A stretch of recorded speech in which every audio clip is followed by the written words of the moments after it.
Hey, everybody, and welcome to Lords of the Night. With me, as always, is your Lord of Punishment. Say hi, Scribe. Hi, Scribe. Your Lord of Pennies is joining us as well. Say hello, Satsu. Hello, Satsu. And I am your Lord of Pain, the Ranting Monkey. And how is everyone tonight? How you doing, Scribe? It's been a long work day, but I'm home and I'm decompressing, so I'm all right. Satsu, how you doing? I'm all right, man. I did a whole bunch of videos today. I've been very freaking busy, but I am doing good. I had a mixed day. Pain, but little butt was over, and she was so cute today. What'd she do? My favorite thing today is she had a little bowl that she'd actually stolen from her uncle. Her uncle had some M&Ms in it this morning. She stole it from him, and late this afternoon, she goes, "Grandpa, I need M&Ms in my bowl." I said, "Do you now?" I said, "Can you say please?" And she said, "Please." So we walk over, and I got her like 8 or 10 peanut M&Ms and put them in the bowl for her. And she goes, "Will you sit with me?" Of course I'll sit with you. And I thought she wanted to like go sit in the living room or something, but no, she marched over to the table where me and her always sit when we eat lunch together or dinner together. Anytime she eats my food, which is anytime we're together. And I'm just sitting there watching her eat them, and she's looking at me. She's got about 3 left, and she slides the bowl over to me. She goes, "You better have one before I eat them all." Oh, I was like, "Oh my gosh, you're the cutest thing ever." Yeah, she knows how to melt Grandpa's heart. no. Oh. But then when she left, I said, "I love you." And as she's going down the stairs, she goes, "I don't love you." Oh, Oh, I man. told you, monkey. She's playing with you, man. I know. Apparently, it is Gregory Hurst's birthday, and he says Greg is fun. Happy birthday. That's all you're getting. No, I think that is a wonderful way to start the show. It's kind of like the old Mickey Mouse Club, but with better singing. We'll get it out of the way early. Is that what you're saying? Hey, Cubby could carry a tune. Well, 1 out of 5. That's not good. All right. Okay. Gregory, I know you're out there. I know you're listening to this one, and this one's for you, buddy. And a 1 and a 2. Happy birthday to you. Happy birthday to you. I should have been late today. Happy birthday, dear Greg. I love you, Gregory, but why? Happy birthday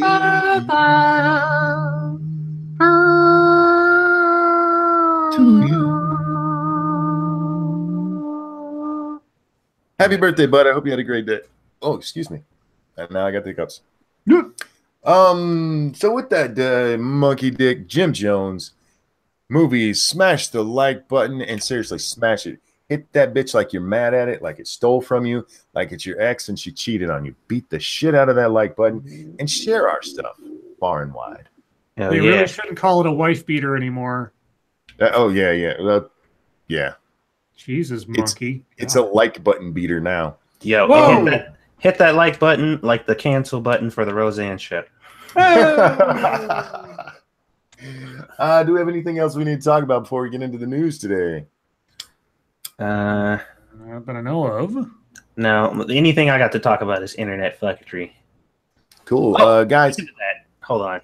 Oh, go ahead and get your super chat.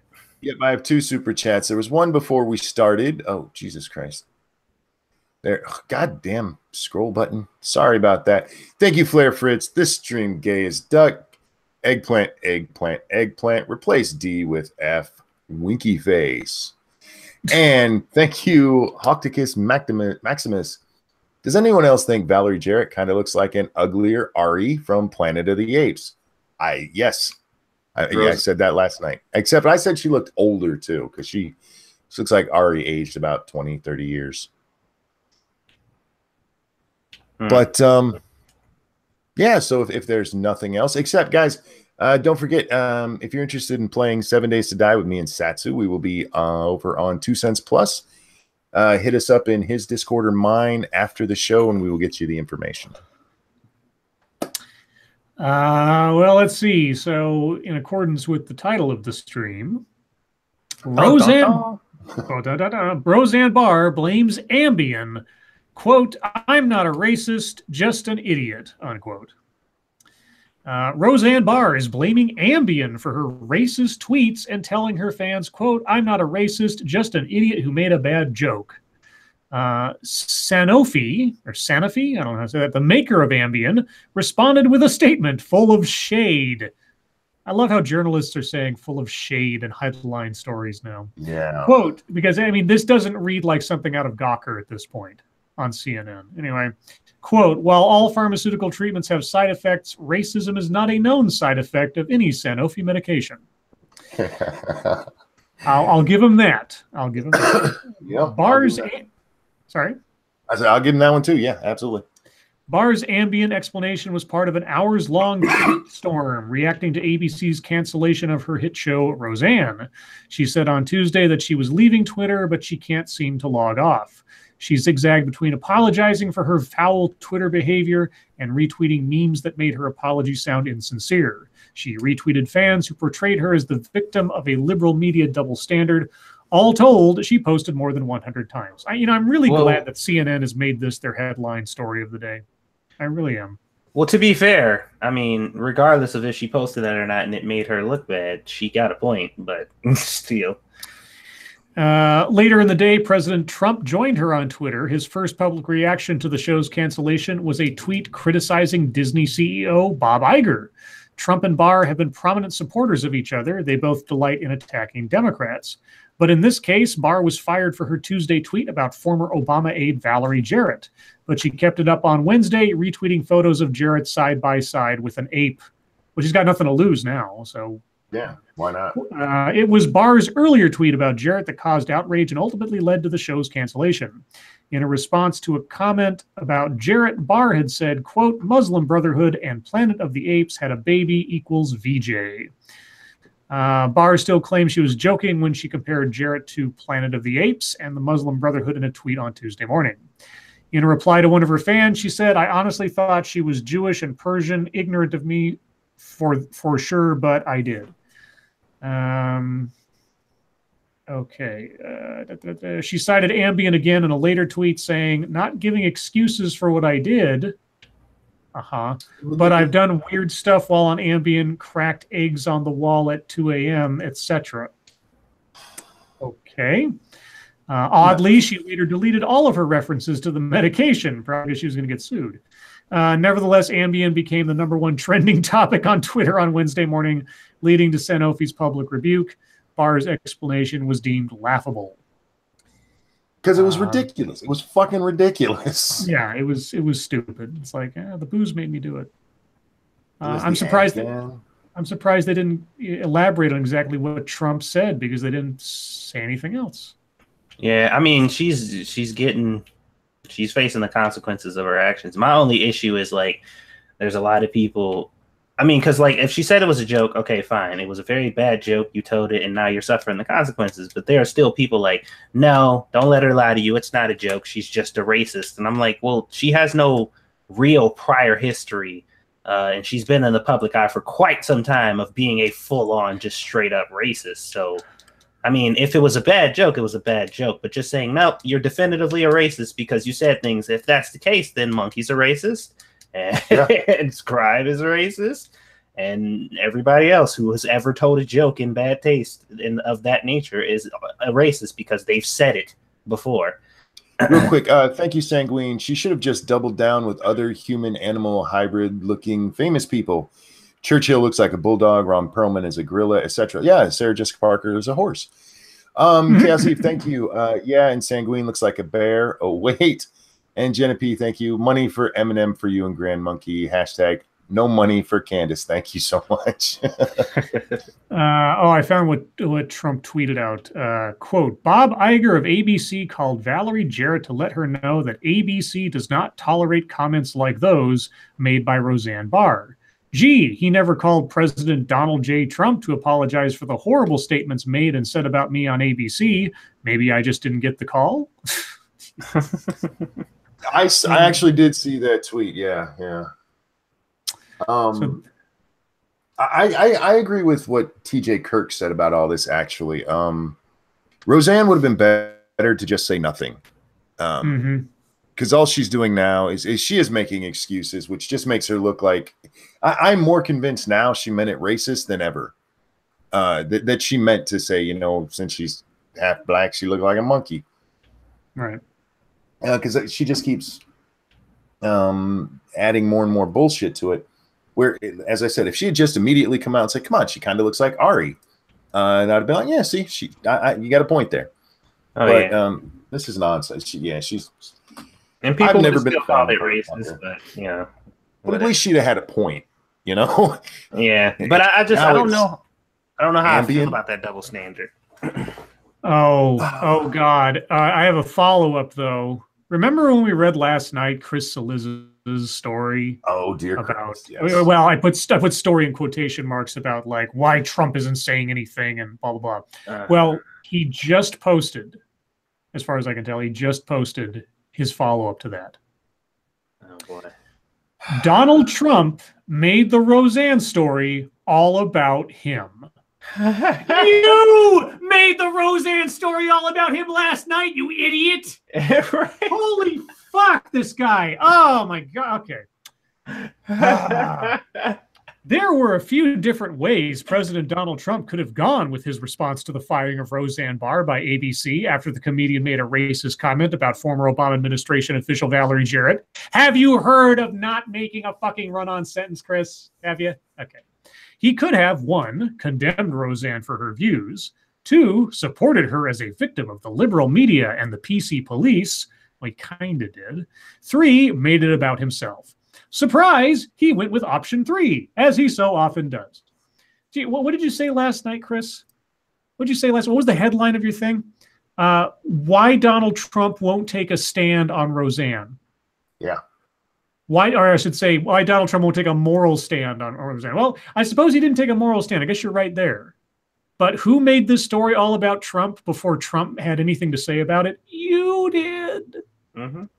He then quotes Trump's tweet to Bob Iger. And then he goes on. This is the second time this week Trump has taken a major national moment and made it about himself. You did that last night, Chris. Read what you wrote last night, please. His Memorial Day tweet focused much more on his accomplishments than it did on the troops. I'll grant you that. That is true. None of this should be surprising. Trump is unapologetically self-centered. And you are unapologetically with his dick in your mouth. Like unapologetically self-centered. Chris, I hate to tell you this. We know. There's no surprise here. There's no revelation to be had in this. His first calculation is always, quote, what does this mean for me? What is your first calculation, Chris? With every fucking thing. Hey, you know what? Somebody steps on a nail in Sheboygan and you turn it into, I wonder what Trump thinks about this. I wonder if he cares about safety standards. Jesus Christ. I just want to point out we never heard Scribe open a Dr. Pepper. I need a Snickers. It's the only way I'm going to come down from this. Dude turned into me. Yes, he is doing the ranting tonight, and I am perfectly fine with that. That's great. Okay, his first calculation is always, what does this mean for me? That doesn't make Trump different from the average person. Okay, self-interest is always near or at the top of our minds, but it does separate his statements from how presidents have reacted publicly in the past. How many times is that going to be the point that they make? He's not acting like other presidents in the past. Hey, you know what? Show me a president that acted exactly like every president in the past. Was George W. Bush exactly the same as every president in the past? Did he act like FDR or something? What? No. Fuck me. Presidents prior to Trump viewed themselves. You know what they viewed them. Okay, thank you, Chris. They viewed themselves as a sort of moral compass for the country. Did they? Okay. Because Obama did what the fuck he wanted, despite the fact. Was JFK thinking of himself as a moral compass, or was his dick a moral compass into Marilyn Monroe? Yes. They, for the most part, tried to consider the broader message their actions sent. Trump is seemingly unconcerned about these sorts of concerns. George W. Bush, what did he say? Something about we have to educate our children to make them smarter or something. Therefore, the national debate over race occasioned by Roseanne's tweet translates to Trump not as an opportunity to move the country beyond her repugnant views, move the country. She's one person, Chris. She doesn't speak for anybody. She wasn't elected to the job of Roseanne Barr. She's just one more celebrity with a Twitter account. Real quick, thank you, Gregory Hurst, the birthday boy. Scribe is J. Jonah Jameson to Eliza's Spider-Man. Oh my God! Oh man! If only he was only a photographer. But rather as a chance to cast himself as the victim of a wicked media double standard. Mm-hmm. The point. Here's his summary. The point. Trump isn't a we president. He's a me president. And that is perhaps his most profound break with presidents past. Yes, all presidents past were all about other people. They were never about themselves. Bill Clinton for the whole time was nothing but my legacy. Yes. Oh my God. My legacy. How does this man still have a job doing what he's doing? Well, I'm gonna break your heart here, Scribe. It's because he is the most qualified at CNN to do this. Oh God! Thank you, Point Curation. Is our children learning? Yes, that's what it was. Is our children learning? Yeah, everything that Bush ever said, he was really, really concerned. Yep.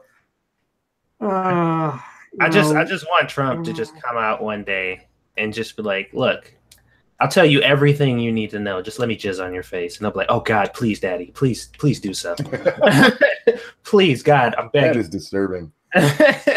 Yes, anything for a story, Trump. Yes, thank you.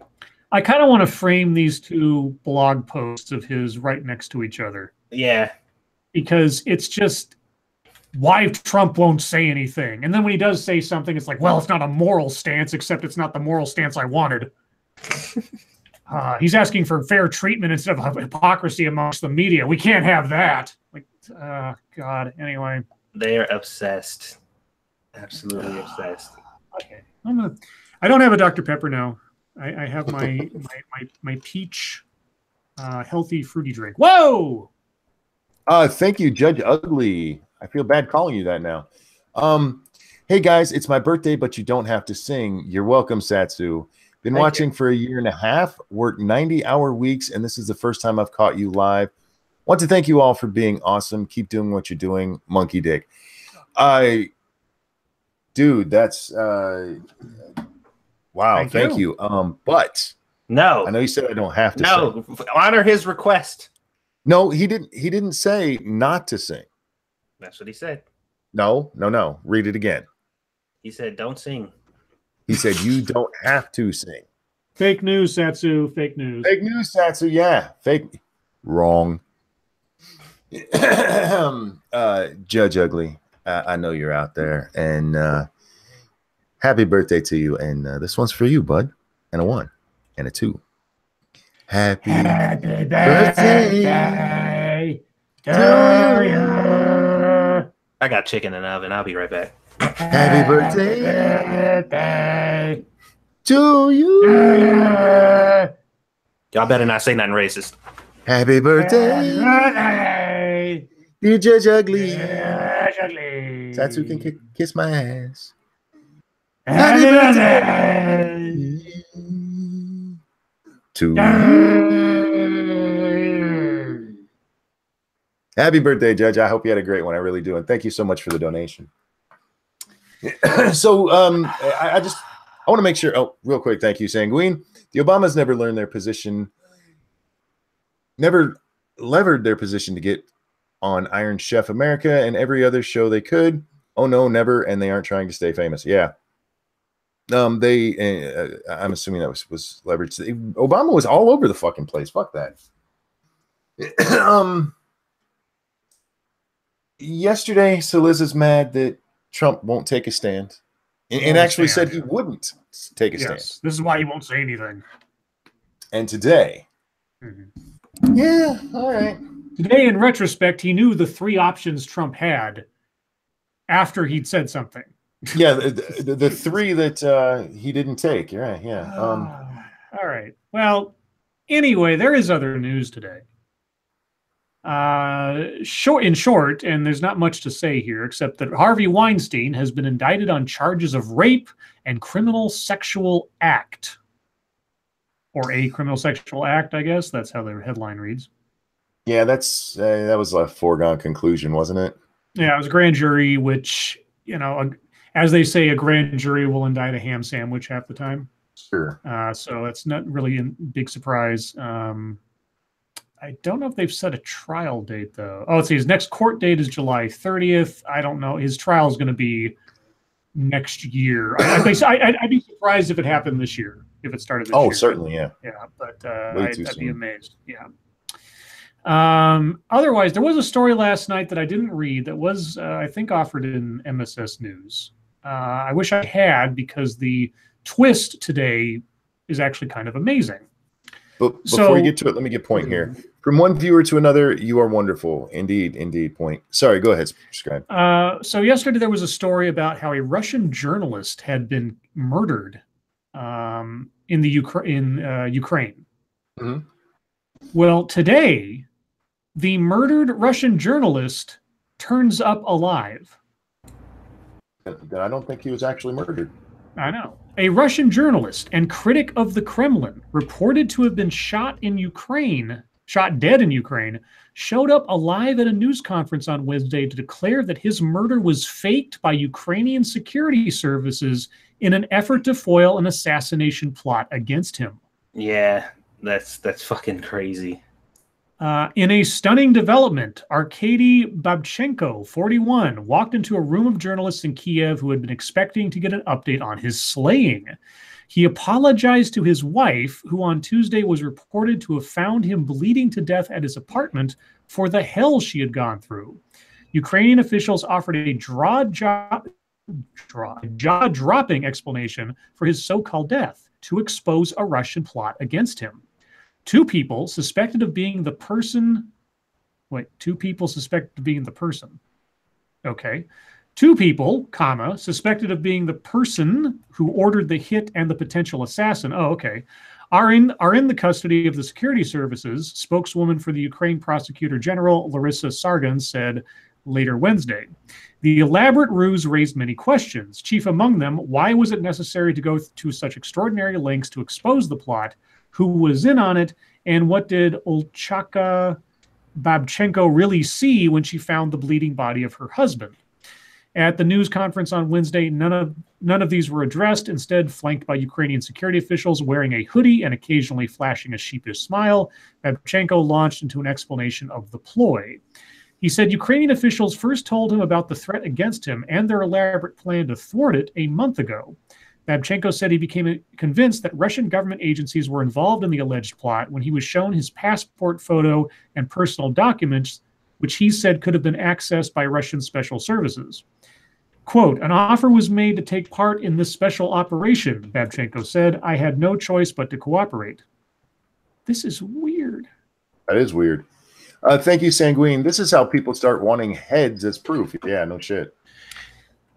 Let's see.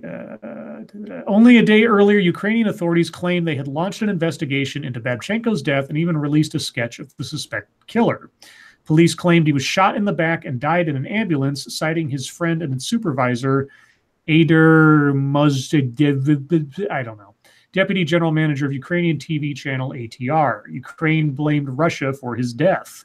Ukrainian President Petro Poroshenko congratulated security services on a brilliant operation in saving the life of Babchenko. I'm still confused as to how staging his death exposed the purported planners and killers of this thing. I'm confused on why they were trying to kill him. Yeah, well, I mean, he's been a critic of the Kremlin.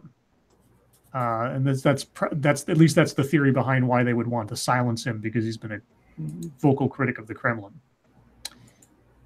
Yeah, this goes on for another couple of pages, but I'm waiting for the update or something where they kind of explain how this chain of events took place, or how they got from staging a murder to capturing the assassin. Yeah, well, I mean, apparently, I guess the people were conspiring to like make it happen, and they were trying to catch them, because I guess they didn't have enough evidence, but they had suspected them. So they I guess the only way we can really pull it off is to. Yeah, I don't see how that follows, though. It's like, if they're not doing it and you stage it, how does that capture them? How does that expose who they are? I don't know. Yeah, we have to wait for some more details. Anyway, and the last one I had isn't really a super duper top story thing, but it just sounded really manipulative to me, and I just wanted to read it. Okay. So this is in regards to Sarah Sanders, the press spokesperson at the White House. Oh, I saw this shit. Yeah, Sanders gets emotional at child's school shooting question. Now, I can think of several ways in which you can exploit a child for political agenda effect. This is probably one of the lowest. Mm-hmm. A young reporter took to the White House briefing room Wednesday to share his worries that he and his classmates, quote, could get shot at school, unquote, and asked White House Press Secretary Sarah Sanders how the White House plans to prevent more shootings from happening. Quote, and this kid, he's got to be like, what, under 12, thereabouts? Yeah. I don't know. Oh, there's only 13. Sorry, he's 13 years old. Really? Okay, my bad. I would have guessed he was like 9. Yeah, he looks, anyway. Quote, at my school, we recently had a lockdown drill. One thing that affects my and other students' mental health is the worry about we or our friends could get shot at school. Okay, well, he's 13. Specifically, could you tell me what the administration has done or will do to prevent these senseless tragedies? Asked Benji Cochran, a 13-year-old from California, reporting for Time for Kids. Because Time magazine really, yeah, all right. Thank you, Sanguine. Satsu waiting for further details, you bigot. Yeah. That's right. That's right. Against Russians. When I first read this, because I did read this earlier today. My thought, because we had a shooting drill. Like, you do realize that there used to be kids who were worried they were going to be nuked to fucking death and had to hide. Kids. Anyway. And I don't know if I'm saying his name right, but whatever. Cochran's question struck a chord with Sanders, a mother of 3 young children. I'm sure it did. I'm sure that was the plan. A mother of 3 young children who choked up as she answered the young reporter, promising him the administration will do, quote, every single thing in our power, unquote, to protect children. As a kid, and certainly as a parent, there is nothing that could be more terrifying for a kid to go to school and not feel safe, so I am sorry you feel that way, Sanders said, her voice cracking. This administration takes it seriously, and the School Safety Commission that the president convened is meeting again this week, an official meeting to discuss the best ways forward and how we can do every single thing within our power to protect kids in our schools and to make them feel safe and their parents feel good about dropping them off. The question came less than 2 weeks after the most recent mass school shooting claimed 10 lives in Santa Fe, Texas. I'm sure that there was no correlation between those two events. Trump will meet with the families of some of those victims during a visit to Houston on Thursday, quote, to personally offer his condolences and support, Sanders said. Yeah, so, I mean, just stop using children to push your own stuff, please. Okay? It's so, I mean, it's not something that they are not known for doing or just like out of character or something like that. But it's just, you could get shot anywhere, kid. Like, that would have been my answer. Like, literally. I would have talked to him like an adult. I would have said, no matter what we do, there's no way to protect you 100%. Yeah. You know, a locked door only keeps out an honest man. If someone is intent on doing other people harm, they will find a way to do it. The best we can do is try to mitigate the risk as much as possible, and that's what we're trying to do. But ultimately, there's no way I can guarantee that to you. There's no way anyone could. And if anyone does try to guarantee that to you, ask more questions because they're probably not being honest with you. That's what I would have said to that kid. The tripped out part, though, is like they don't want them to do everything that they can because they just want like guns to go away. Because when they are doing everything that they can, like putting measures in, like the drills that he complained that he had to do first off, and you know, metal detectors, more security in the place, they bitch about that and say, "Oh, this school feels like a prison." It's like, well, you don't want them to do everything. You just want your narrative to like go through, and that's it. We have another birthday. I saw that. Raisin? Or Ragin 2448. Ragin Cajun. Birthday. You got a lot of birthdays today. That's great. I like birthdays. It's Ragin. There are a lot of people fucking 9 months ago. Thank you, Gregory. I'd love it if Trump called the kid fake news. Jesus. Yeah, that would be great. And it's something he'd do. But before we get to that, Ragin, are you out there? Are you listening? I know you are. I can see you. Happy birthday. And this one's to you. And a 1 and a 2. Happy birthday.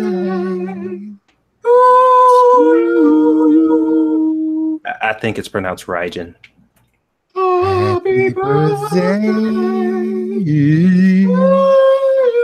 you. Our AI makes the rye sound. Happy birthday, dear Ragin. I just said Ragin. Happy birthday to you.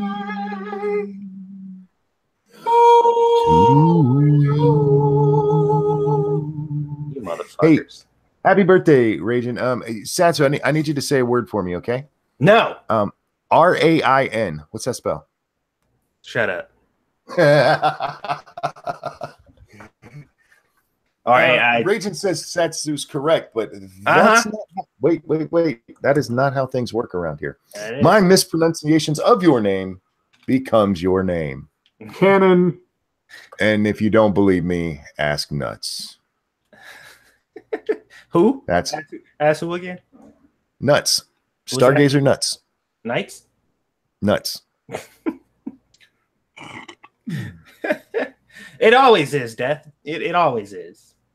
What is always what I miss? Don't worry about it. This is between me and Death.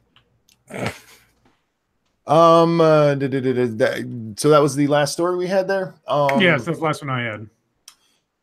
Guys, if you'd like us to take a look at a story, hit us up at the hashtag MSS News over on the Twitter machine. Can't promise we'll get to them all, but we'll get to as many as you can. As many as you can, we'll get to. Wow, as many as you can. Jesus fuck. Anyway, MSS News time, guys. And thank you, Sanguine. Or a damn, that's right. A damn. Or Adams, a damn. Because I couldn't spell one night. Let's see. What do we have on the list? That's from yesterday. I scrolled down too far, apparently. Hold on. I was trying to get back to where we left off yesterday, but I guess I went too far. And then there's things that I know should be there that aren't. I don't understand, but oh well. What do we see? We talked about Roseanne. We talked about Harvey Weinstein. This one comes from senior staff reporter Jack, the motherfucking cockring. I have a feeling that the new Twitter app is screwing up again, which is why I'm not seeing the stories that I know people had posted. Police, Clearwater man caught masturbating, tells officers he's Captain Kirk.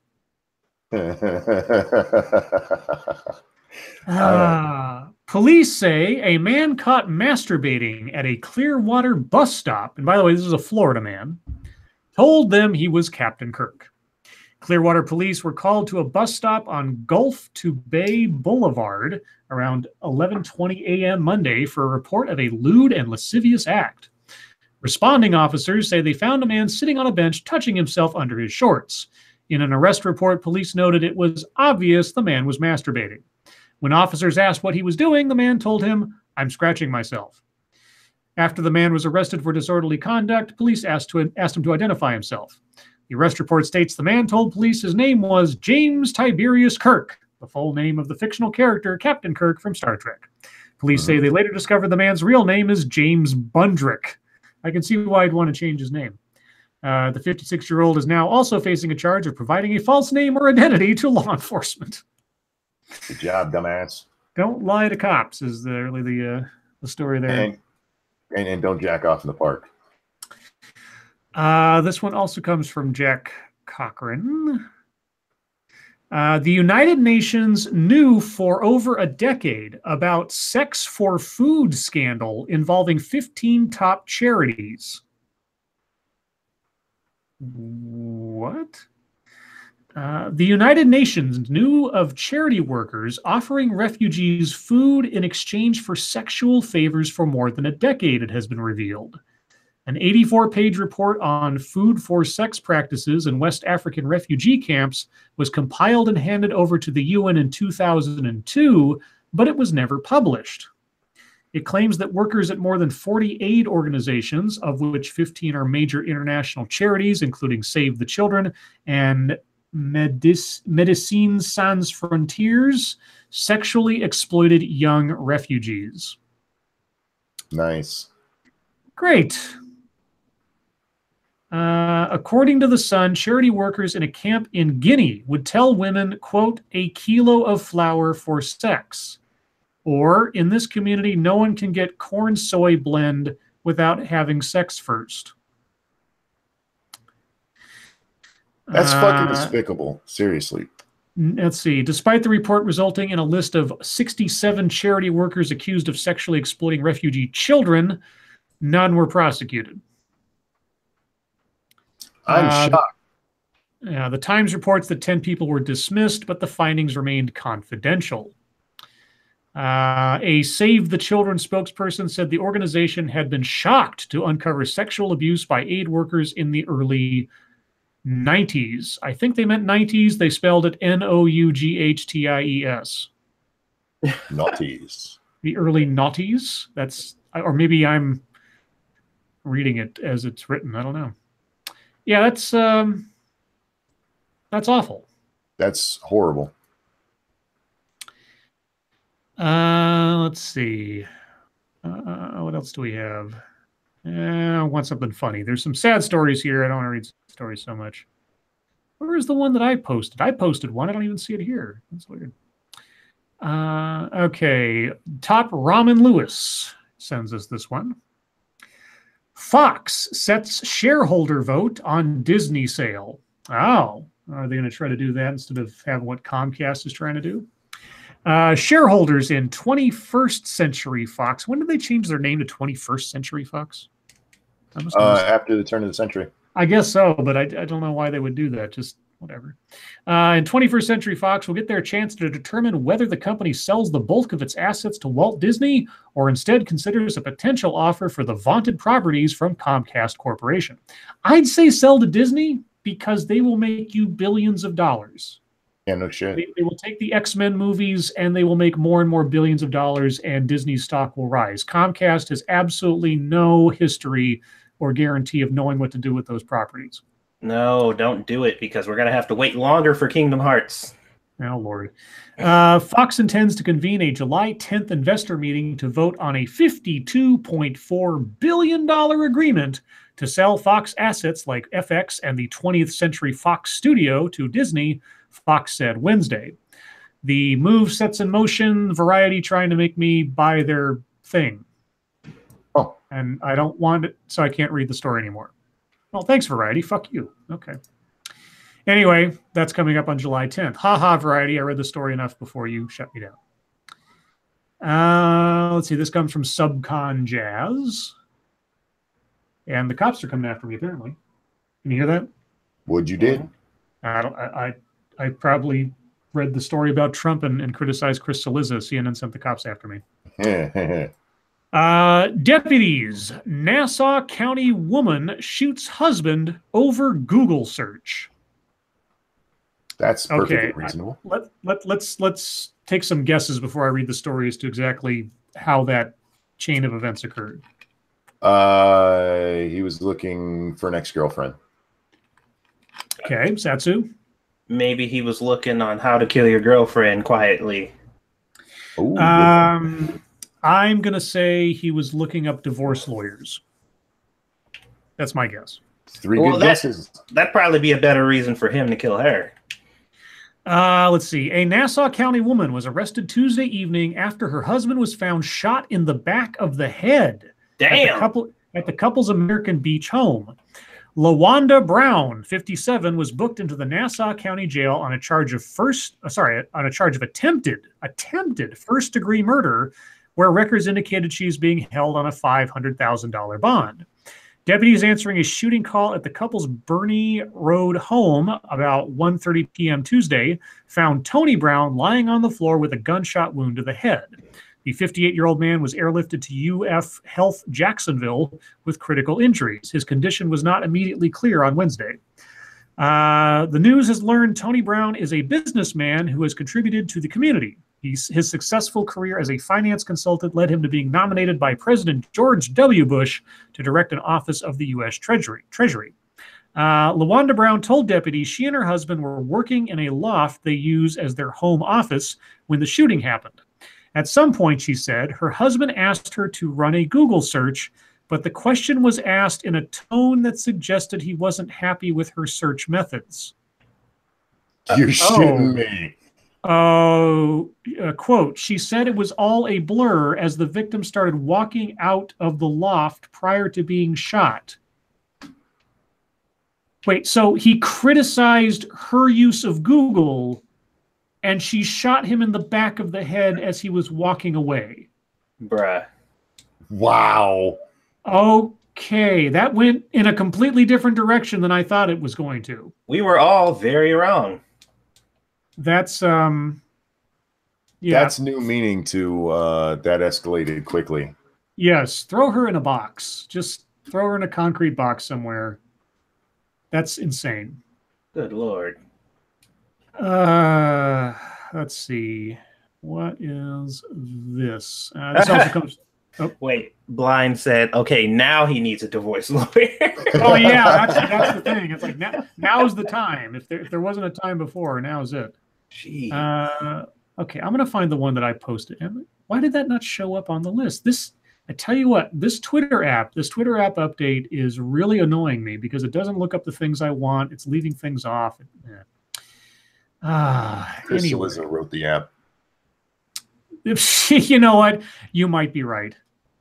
Thank you, Sanguine. He will never mansplain her job again.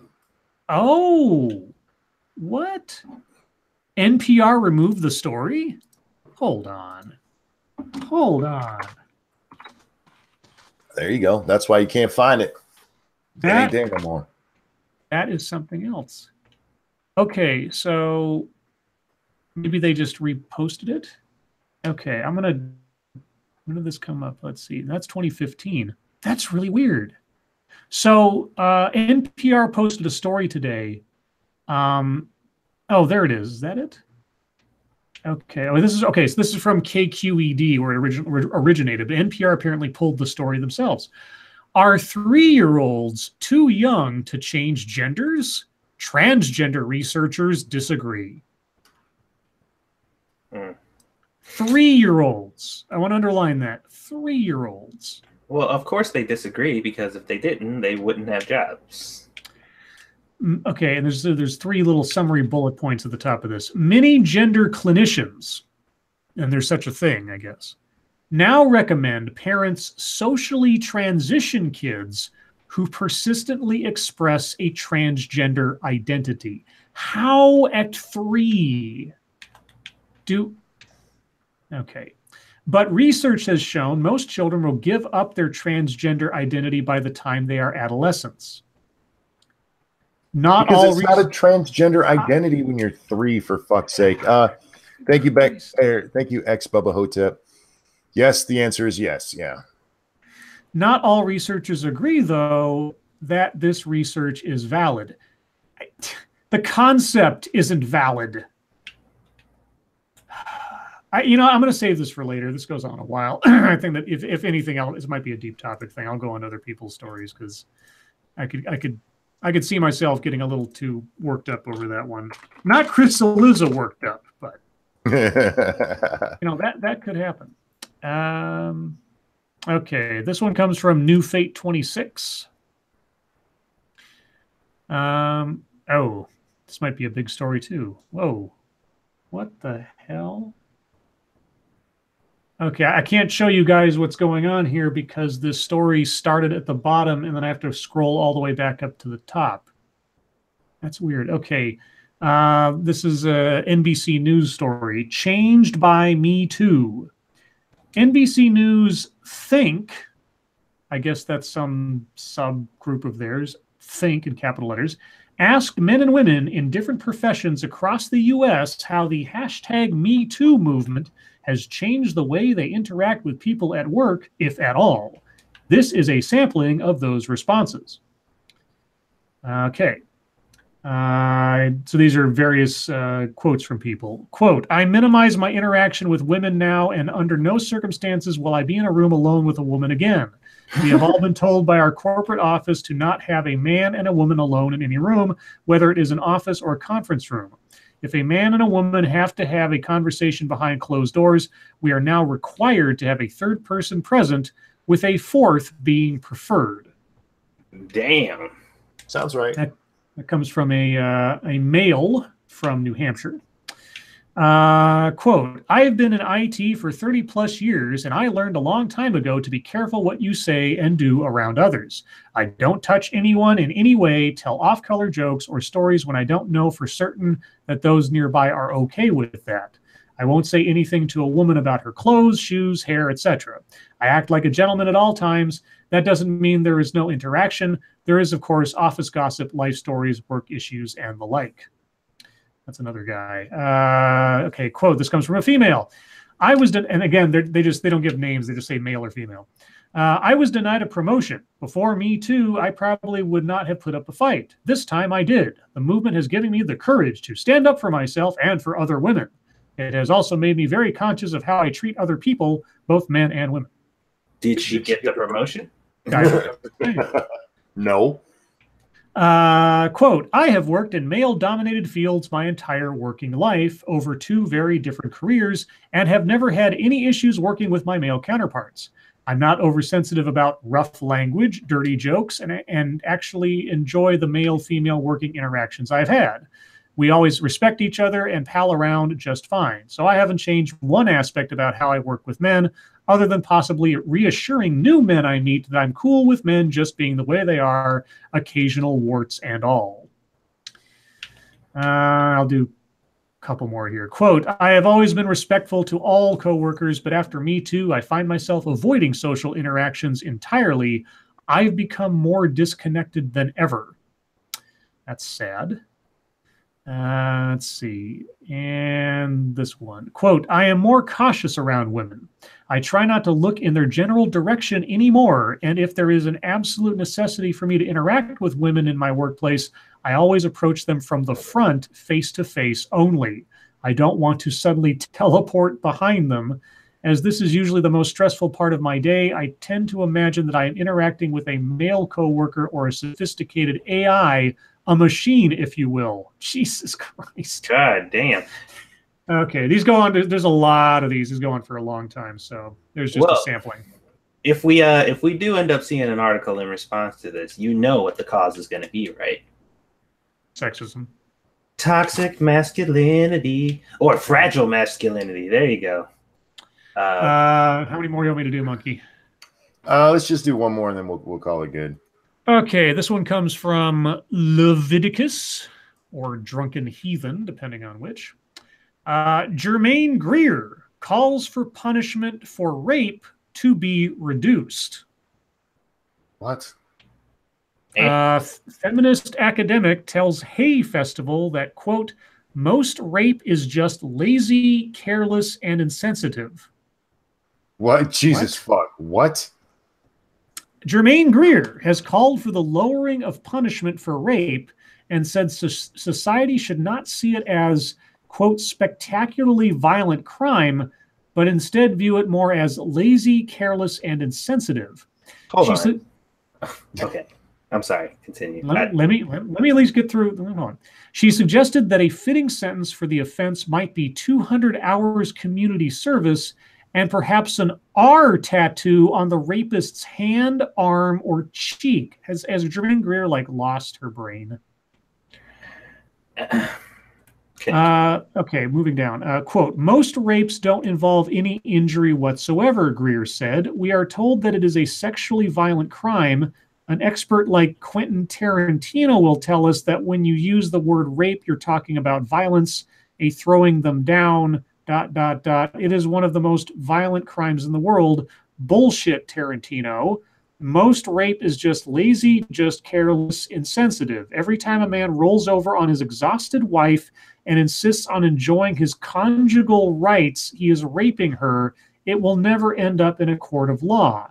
Instead of thinking of rape as a spectacularly violent crime, and some rapes are, think about it as non-consensual. That is bad sex.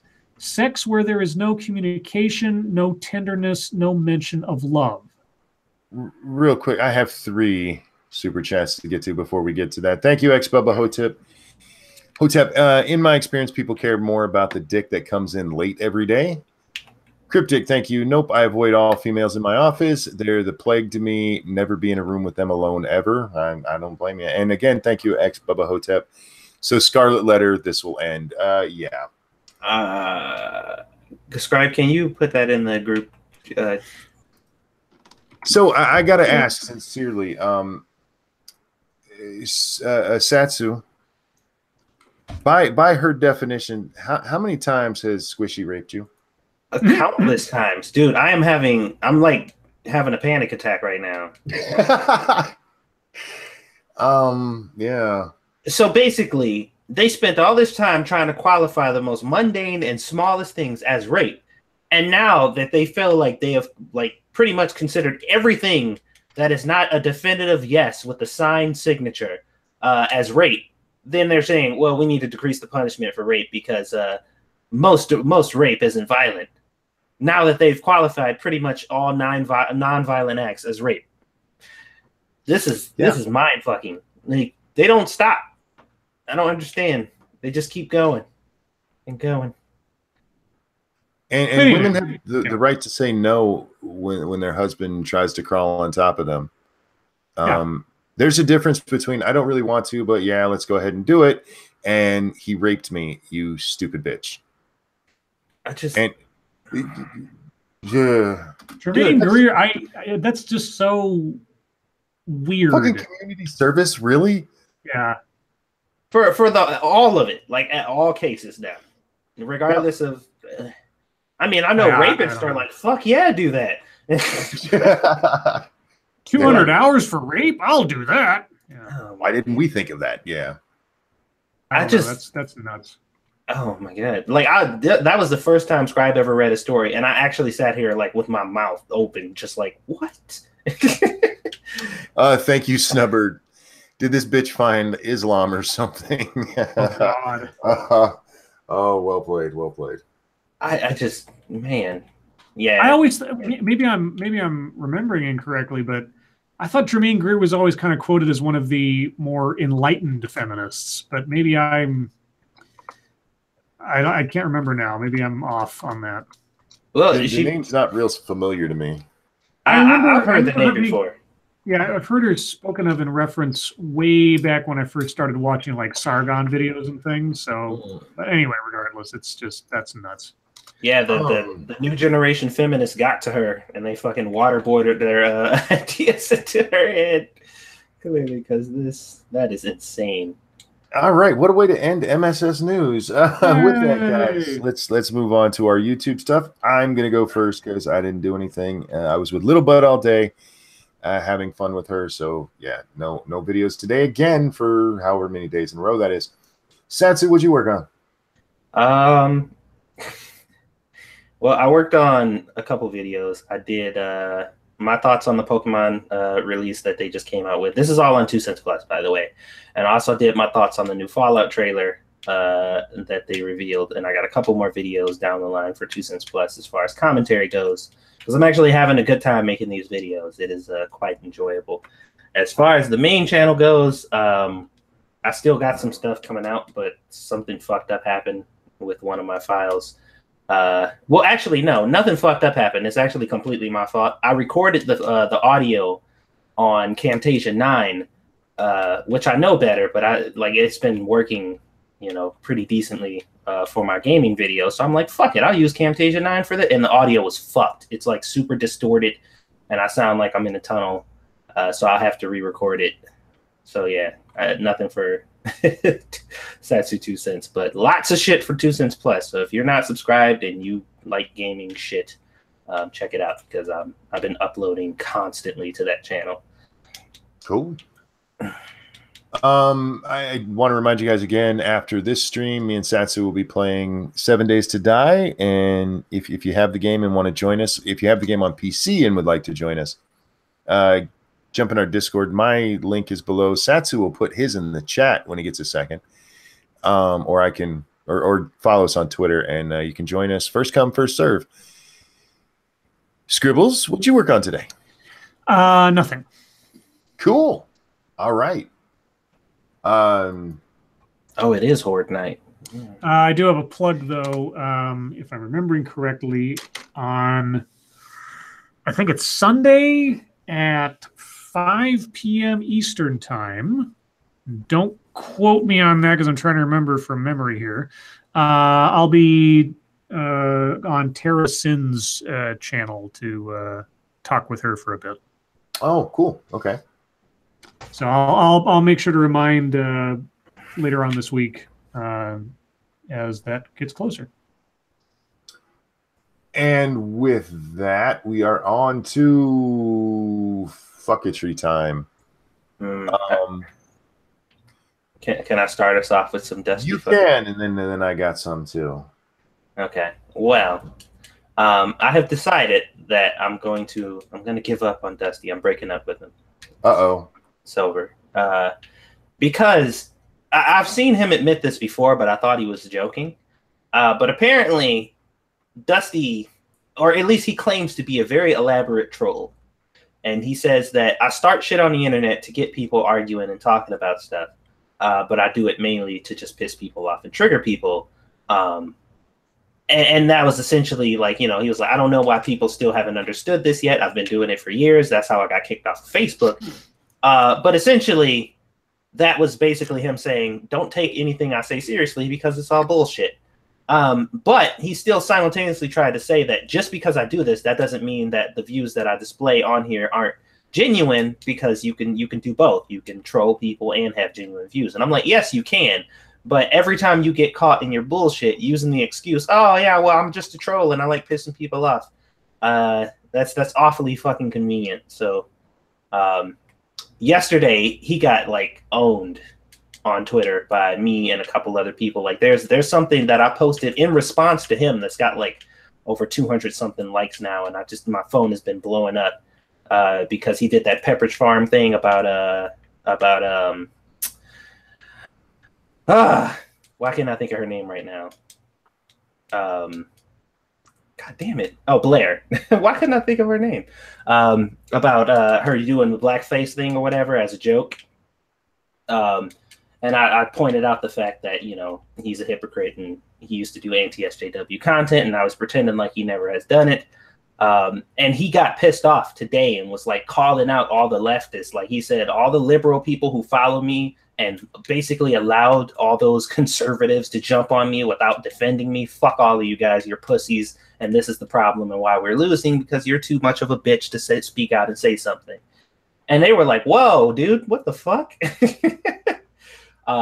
So after that, I'm just like, all right, I'll just check out his stuff and lol at his stupidity, but I can't take him seriously anymore after that. Because I thought he genuinely, I thought he was really trying to jump over, and he was holding all these new views. But now that I find out, he's just, it's just a troll, bro. I'm like, all right, well, fuck it. It's not just a troll. He's a liar is what his problem is. And when shit blows up in his face, he pulls just the troll line. Oh, I know, but that's why I'm like, whatever. I ain't even fucking. Yep. Good call. But it was funny. If you guys get a chance, I don't know if he took it down or whatever, but he pretty much like did the usual SJW thing and started calling out his own people. I got the quotes up for not coming to his rescue when he was being severely owned on Twitter, which was pretty funny. But outside of that, the only other thing I wanted to mention is Tall Person on my stream, the last stream that we did. Told us that we should call our internet fuckery time basically suck Mr. Medicare's dick time, because that's all we talk about and it's getting kind of pathetic at this point. And I'm like, what? Wait, all we talk about is Medicare? I guess that's what he said. And I'm like, what? Okay. Well, if what we occasionally talk about blood sports or something, but then that's not Medicare, so I don't know. I don't know. I told him, I'm like, your trolling is getting weak, man. Like you're making arguments and things that's not happening. But then I thanked him for constantly watching our stuff and supporting us, because you gotta thank the fans. Indeed, yeah. He's one of our biggest. Wow. We're Medicare suck-ups. Okay, the only thing I saw today was actually an argument I didn't even mean to start. Oh boy. There's a first. Well, it seemed to me, at least, what I said seemed pretty reasonable. I just read there's a guy on Twitter, I forget his name. He's got like no followers or stuff, but somehow his tweet's gone semi-viral, where he's a white dude who says all white people are racist and that we can't help it, but we need to be better. Right. Yeah. And I tweeted out, dear white people, saying we're all racist doesn't make it true. You are, however, admitting that you are racist. The fact that you can't comprehend the idea that people can't be racist speaks volumes about how deep your racism runs. Fix it and stop projecting. Fuck you, monkey. Now, because I wrote that, apparently I am biased against white people. Okay. Against white people. Yes. Wow. Because I said dear white people, which, by the way, I apparently got from Netflix, because nobody said dear, anybody before Netflix had dear white people on there. No. Yeah. Wow. So is that a symptom of people literally just reading the words dear white people? It was just like, you fucking piece of shit. It's a problem with people who don't understand the arguments they're making. When somebody speaks out against racism and it's a bullshit racism thing, they take one of the instances where somebody's called the police on people who are black. A white person called somebody on the police who were black, and there's no indication whatsoever that race plays a part. And you go, look, there's nothing there, racism. And then you have people who try to follow that thinking and try to, fight that cause and stomp out racism, but they don't really know what the fuck they're talking about. In this guy's case, he thinks I should have said that to everybody. I should have addressed that to everyone, because addressing it to white people, we're the fucking ones saying it to white people, was apparently wrong. I should have said, dear black people, when white people say, oh, we're all racist, they're morons. I don't understand what the dude's problem was. He went on for fucking a tirade about it. But yeah, seemed to me that my comment was well within the parameters of the argument I was making. Yeah, I don't know. That person, man. It is the first time in a long time where I literally sat here and stared at my screen, getting ready to respond to this guy going, you're just a dumb fuck. I don't even know what to say to you. What do I say here? But then I made a follow-up tweet where I apologized to white people for overestimating the intelligence of some of them. But yeah, Scribe, I'm sorry, I'm biased against you. Against me? Yeah, you're white, man. I am. Yes. I'm sorry to be the one to Presumably. tell you. Oh, okay. I'm sorry. What if Scribe was a black dude? Like, what if How do you you? know I'm not? I was just saying, like, if you met him in person and he was just a black dude, and You he's just told like, us "Oh, you're you never white in Chinese. Yeah, I'm half Asian. Wow, the image of you I had in my head just completely changed." That's what I've been told because of the way my eyes look.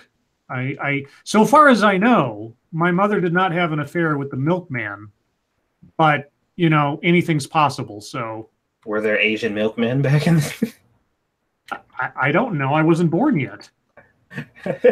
There was maybe there was back then. I don't know. There was one more I wanted to respond or talk about. Let me get to it real quick. I got to find it again. Andrea Mitchell said something that pissed me off today. Andrea Mitchell. Yes. Okay. Wow. All right. Let me find it. I got to scroll just a little bit. I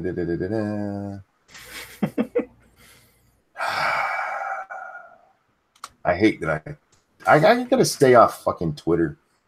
Yeah, you and Roseanne. Here it is. She tweeted at Joy Ann Reed. I don't know who the fuck that is.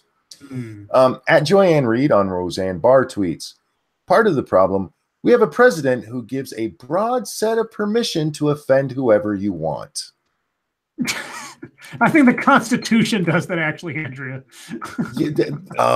Thank you, Cryptic. You mean the dog catcher Scribe. And thank you, Gregory. Oh. Don't you mean Merkman Scribe? Merkman? I don't know what that means. This is a Oh, I see. That was a joke about Asian accents. Yes. This is a reporter, somebody who should hold the First Amendment in high regard for several reasons, like, you know, the freedom of the press and freedom of speech. But yeah, apparently Donald Trump is the only reason we have permission to be rude, guys. That's an amazing thing for a journalist to say. It's like, you know, Andrea Mitchell, you have every right to offend someone. I don't know if you know that. Maybe somebody didn't tell you in journalism school, but you have as much right to offend someone as I do, as Roseanne does. You know, that doesn't necessarily mean that your employer is going to tolerate whatever version of it is for the sake of PR, but you have the right to do it. Well, you got to remember, nobody ever offended anybody before Trump got into office. Apparently not. What grown-ass adult, especially her age, because she's been around a while. She's not like fresh out of college or anything. We have a president who gives a broad set of permissions to offend whoever you want. No, the First Amendment does that. Sorry, Andrea, you lose this one.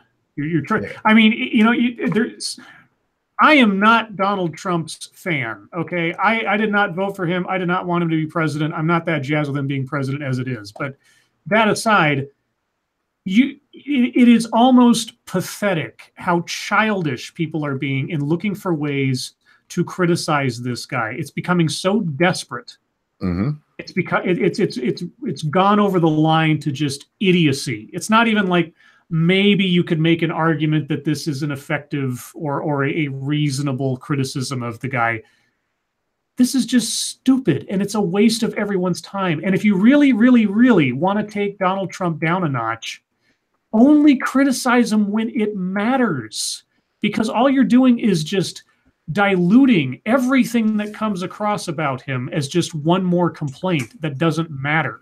Mm-hmm. Yeah, I would really appreciate it, and I mean this sincerely. If the president is doing something wrong, if our government is doing something demonstrably wrong or inept or ill-advised or whatever, I want to know when that's the case. But crying wolf every time the guy either doesn't tweet Chris Cillizza or does tweet Chris Cillizza does not make you look any better and only indemnifies him from more criticism that would matter. Anyway, I could go on. Yeah, the powers that they have given Trump, just with the shit that they say and do, like he is apparently all powerful and has like this infinite pool of power where he can like influence and change everything. And the world executive orders. Yeah. I mean, well, No, without using an executive order. yeah, I know. Yeah, They're just like, how does he have this much power? everything he does and everything that he doesn't do matters. If he doesn't say something, it matters. If he tweets out that he blew his nose today, it matters. Holy Christ! I cannot remember a president whose every single breath mattered as much as Donald Trump's. Yeah, and I can't believe I'm saying that, but it's absolutely true. And the fucked up part is that's probably the plan. Like, Donald Trump is going to be the most, regardless of what the end result is going to be, the most memorable president we have ever had and probably ever will. Unless fucking The Rock is the president next. And he will be. Oh my God. Well, he gonna die a happy man. Like, period, regardless, like all the stuff he's done in life, and now he's been president, and like he's going to die a very happy man. With a rock? No, fucking Donald Trump. That's all I had for fucketry. I'm glad I remembered to pull that one up because that pissed me off so much. Do we have a deep topic? Not that I know. We were gonna go back to the. I don't want to talk about 3-year-old transgender. I have a topic from yesterday. Excuse me. All right. Do you guys know who Petite Nikoko is? No. No. How do you guys not follow cute Asian chicks on Twitter? Oh, is this that midget that somebody sent you a picture of the other day? No. That could be a good name for her. No. Okay. She's a YouTuber and she's on Twitter. And I'll link her sometime. Anyway, she's been talking quite a lot lately about relationships. One of she got into a big argument online a week ago, maybe not even that long ago, because she said the purpose of dating should be looking for someone to marry. Because otherwise, why date? And people made some good arguments. I mean, not everybody wants to get married, sure, but for the vast majority of people, if you're looking for someone to settle down with eventually, then dating is how you do it. And I tend to agree with her, but she brought up something else that I wanted to talk about. She made the statement the other day that having unprotected sex means that at least on some level, you're willing to have a guy's baby. Okay. Interesting. All right. Well, I mean, willing to take the risk, I guess. As accessible as the shit is, I can't say that that's totally false. See, I take a slightly different take to it. I think it's perfectly possible to just be dumb and horny. That's also true. Yeah. Yes, there might be people like, you know what, if I get pregnant, no big deal. I like the guy. I want to be with him forever. But speaking quite from experience, you can know all the right things to do and just be dumb. You know, be like, yeah, it's not going to happen. It'll be fine. Because you're not actually going, if she gets pregnant, yeah, that's cool. No, what you're thinking is she ain't going to get pregnant. If you even think that much. But this led to the real question I have for you guys. And you and me might have discussed it before, Scribe, but I know me and Satsu haven't. So I'm going to bring it up again. And if we did discuss it before, I apologize. But I remember growing up. You do? Yes. Oh my God, it's a miracle. Bits and pieces of it. There was a big argument when it started when I was about 14 or so is when I first noticed it. Women arguing that they shouldn't have to be responsible for birth control. And it still goes on now and then, but not as big as it used to. And as a man, I've seen pregnancy. I've seen what it looks like. I've seen what it does. If I was the one who could get pregnant, nobody would have to convince me to be responsible for birth control. So I put the question to you. Who should be responsible for birth control? Both parties. Yeah. I feel like both parties should be, if we're talking on equal terms. But if we're talking under the terms of parental rights as far as abortion goes, then the woman, 100%. If you get to make 100% decision on whether or not that baby comes into this world, then yeah, you are 100% responsible for whether or not that gets taken care of. Now, on the dude's end, in that respect, because she's coming after your wallet, if you don't, it's in your best interest to do so. Yeah, there's that too. But obligation-wise, hers, as long as she retains the entire, decision on whether or not that baby comes into the world. Are you talking about like moral responsibility or legal responsibility? Either, whichever works for the argument. Because to me, it's both the same, actually. There's just one caveat that I put towards women, and it's I think both should be both morally and legally responsible for it. If you have unprotected sex, you both did it. But when it comes to unprotected sex, and I'm not talking about STDs here, just strictly the pregnancy side of it. Women are the one who have to go through everything. And if that's not something you want to do, saying, well, he should have to do it. Yeah, maybe he should have to, but ultimately you're the one that's got to deal with the consequences. Yeah, I mean, especially when you're talking, somebody said it in the chat, their body, their choice, their responsibility. If you come at me with the my body, my choice argument, and then you tell me you're supposed to be responsible for my body if I get pregnant, it's like, no, your body, that ain't how that works. No, you're responsible. It's your body, your choice. So for the record, I don't necessarily mean, women should have to be on the pill. No.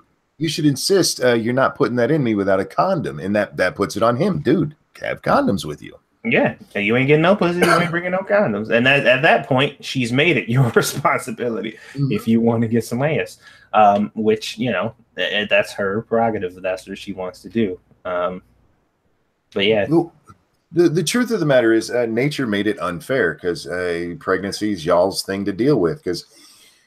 Dudes can just literally fucking disappear and you'll never see him again. You got a baby to raise all by yourself. And if that's not something you want to do, I feel like you should insist on birth control.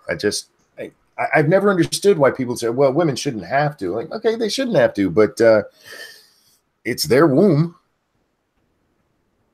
Yeah. I would like to present that argument to a my body, my choice feminist. And see how they would be able to refute that, because I'm sure they try to in some type of way. Like, your body, your choice, right? Okay, you get pregnant, that's your problem. Like, no, that's no. Well, hold on. Piss Off Shih Tzu says women have more avenues to prevent pregnancy, birth control, abortion, saying no, and adoption. Granted, that's after pregnancy. They do, but again, for me, it's more about the responsibility side of it. I look at it just from having seen people be pregnant, and that is not something I would want to do accidentally. Oh yeah. If it was my fucking body, fuck no, hell no. Y'all ever seen a baby pop out? That is fucking disgusting. It is. People who go, it's such a beautiful experience. You're fucking retarded. No, it's not. It is gross. That baby comes out covered in blood and this thick white shit. And Crisco, my mom called it. She called it Crisco. Yeah, that's what it looks like. That's actually a good comparison. Yep. And it just destroys a vagina, man. Oh, don't worry, they snap back, but it takes a while after a baby pops through it. Yeah. Like I said, under the current way that the parental laws are and shit like that, then well, see, for those in that case, that's where I go, dudes. This when the argument was when I was younger, most people never talked about the family court stuff afterwards. It was always about responsibility for the pregnancy itself. With the current laws and everything, absolutely, dudes, it is your responsibility to cover your fucking dick. If you don't want her pregnant, do what you can to keep her from getting that way, because otherwise that's on you, man. You don't get a bitch at that point. Yeah, her body, her choice, but her pregnancy, your wallet. That's right. That's how that shit goes. And in a weird way, it kind of made things more equal in a fucked up world. Yeah, you know, it is kind of interesting, although it ultimately in the end ended up unequal because really only one person gets a chance to decide whether or not you can be a parent. And even there are instances now, if you just happen to be fucking in the general neighborhood of where she got fucked and she happens to know your name and wrote it down on the thing, she's like, well, you're the dad now. Just like, what the fuck? Jacqueline Dust says, what if a woman tampers with the condoms? That's why you bring your own, man. Yeah, I never used the condom that a chick provided to me. Like, nope, Fuck, sorry. no. And if she insists, I'm like, oh, I'm sorry, I'm gonna have to abort mission. WR Costin, thank you. I just got back from the steam room at my local Y. What did I come into? We're discussing birth control and who's really responsible for it. What did you come into? That's the question we're asking. Well played. Yeah, and not only that, same thing is if she tells you she's on the pill or she tells you the doctor said I could never get pregnant. Don't believe that shit, man. And I'm not saying she's lying to you. One, I've known many women who doctors told them they'd never get pregnant. They got like 5 kids now. And don't trust that she's on the pill. I mean, you can if you want to. I'm not saying the woman's lying. I'm not suggesting that. I'm suggesting the possibility exists that she could be lying. Or that you might be mistaken. Yeah, misinformed. You know, if somebody said, like, I had a girlfriend who, and I've never gotten anybody pregnant, but I had a girlfriend who said that she had been born with like cysts on her ovaries, or they developed very early in her life, and that she was told that she was infertile. I always used a condom. It's like, okay, A, I'm not the doctor who diagnosed you. B, I don't think you're lying, but at the same time, if there's any chance, I don't want to take a chance. So yeah. Dude. It's not about like thinking you're lying or trying to like rub it in like, aha, you're infertile, so I'm still going to use a condom. It's just playing it safe because that's what it's about. Yeah, most of the reason it took me a long time to like lose my virginity in the first place is because I used to tell bitches like, nope. And they used to judge me and shit, but I'm like, nah, man, you ain't got no protection. I ain't got no protection. Get out of my house. Sorry. Yeah, I obviously didn't take that same view as I had my first child when I was 17, but yeah, you did. Like I said, some people are young and dumb. I knew all about condoms. I knew all about birth control. Man, I had a good example living in my house that taught me never to have sex with a condom because my older brother was a man whore. Oh, and it was just like a chick would come in and be like, hey, I'm like, what's up? How's it going? And then she would leave, and literally like 2 hours later, somebody would say, hey, and I'm like, damn, you still here? And she's like, well, I just got here. I'm like, oh my God, it's a new bitch. Oh my man. I'm just like, dude, what is wrong with you? And he's still doing that now. Grown as fuck. But does he have any kids? He has one. I don't know how he doesn't have more, but I got a theory. Yeah. You have a theory. Yeah, we're gonna leave it at that. Okay, all right. No, that's all I had. It interests me that the young people are starting to have these conversations again, especially like about the family part of it. That where she was talking about, the only reason to date is to find somebody to marry. Right. And I guess I'm old school. I couldn't help but agree with her on that. But it is funny how many people got pissed off over it. You can go read their timeline if you want to see, but man, people were mad as fuck. Well, this generation doesn't seem to like the idea of like carrying on their legacy almost at all. Like if you look at like a lot of the rhetoric that's going around, most of it is about like doing everything you can to prevent people from procreating. Like make everybody transgender, get rid of heterosexuality, like no more new humans. Is what the theme seems to be here. Actually, I read a post that was, of course, it came from Tumblr. No. Yeah, basically, the new thing now is what they're saying is being gay and lesbian is transphobic in itself now. What? Yeah, this is the new. Like I said, it's not like widespread or anything because I saw it on Tumblr, and one of the pages I saw sharing it was an LGBT advocate channel, and they're like, "Fuck this person." But I did see some people sharing the sentiment, which is why I'm mentioning it. But yeah, she said the very concept of being gay or a lesbian is transphobic in itself because most gay and lesbian people don't really mean that they are truly gay and lesbian. Because if they were, listen, she said, if they were, then they would have sex with women that have penises and males that have vaginas. But because they don't do that, then they don't really mean they're actual lesbians because lesbian encompasses all women, not just women without penises. So if you only like to lick pussy, you're anti-trans if you're a woman. Yeah. Because you won't suck a dick. Mm-hmm. Do they not know what lesbian means? They're saying that I know what they're saying. Yeah, because as a matter of fact, there's actually been advocacy to like get rid of lesbians from the LGBT thing, like no more lesbians at all, because they think that it's bad for lesbians to say that they'll only have sex with women that have vaginas. I will only have sex with women who have vaginas, and I'm not transphobic at all. I just don't like dick. Let me rephrase that. I've never tried dick, but I've seen it and I don't want to try it. Well, I've seen me a dick before, and I don't like it. Transphobic. The only dick I've ever seen that I like is my own. Yeah. Because I got a pretty dick, y'all.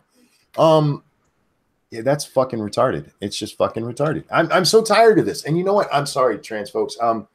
If anybody doesn't want to touch your genitals, it doesn't make them a phobe of any kind. They just like the other kind of genitals, for fuck's sake.